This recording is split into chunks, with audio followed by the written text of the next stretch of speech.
Hey guys, just going to take a moment to talk to you about one of the biggest problems across the globe, but especially one of the biggest problems in America, obesity, and a solution in the name of ketosis, something that's personally helped me lose over 100 pounds, and I've also seen a whole host of other benefits from. Ketosis is simply burning fat for fuel. When you use fat for fuel, your body produces ketone bodies, and your body picks up those in the bloodstream and uses that just the same way as it would use glucose.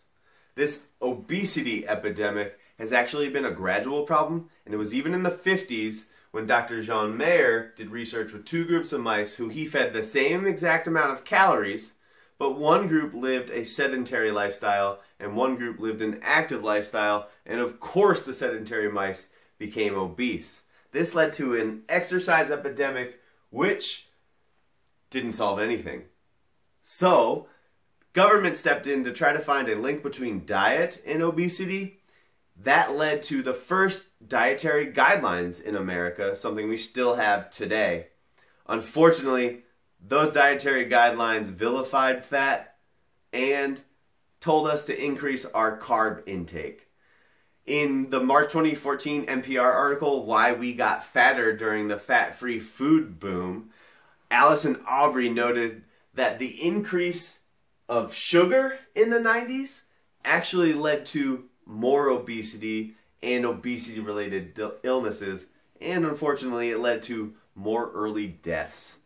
This obviously prompted change, and in the late 90s, we started to see more low-carb diets like the Atkins diet becoming popular.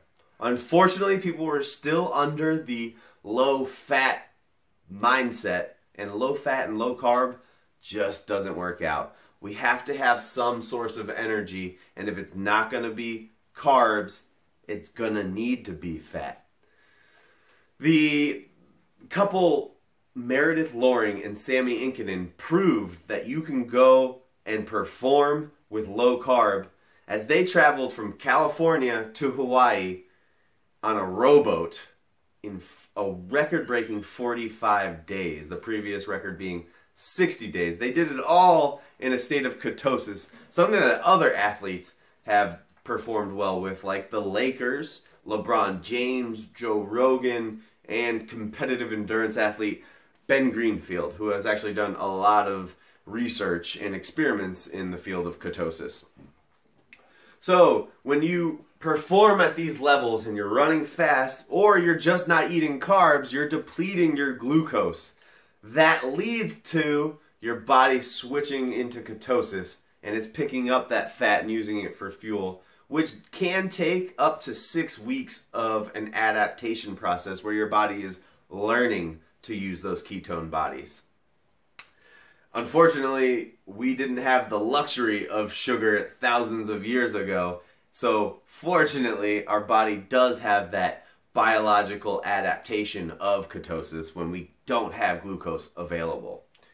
So, how do you get into ketosis?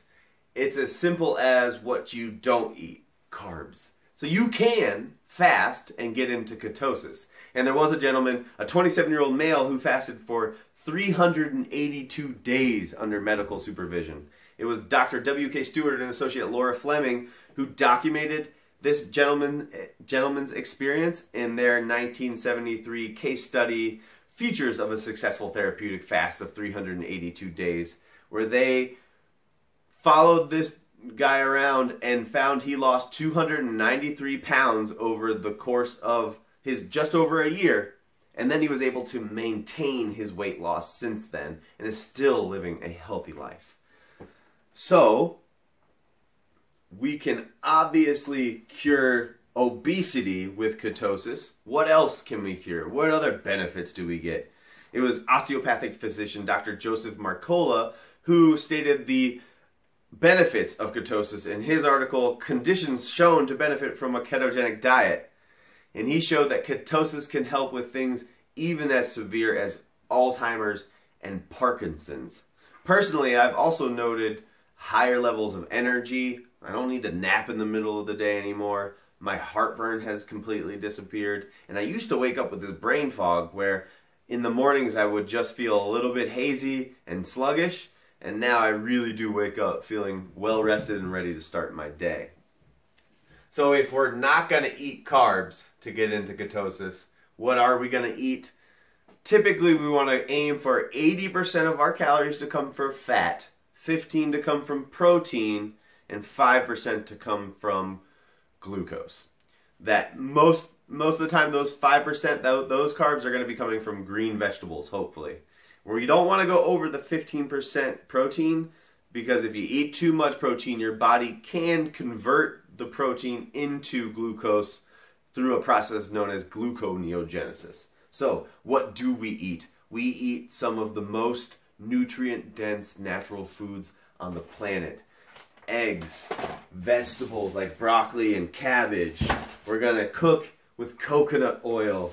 We're going to eat our vegetables with lots of butter. Butter is great. Drink coconut milk. Have olives, right? And then, of course, when you're getting beef, which beef is good for you, look for that up there, the lean quantity. We want 80% or lower if you can.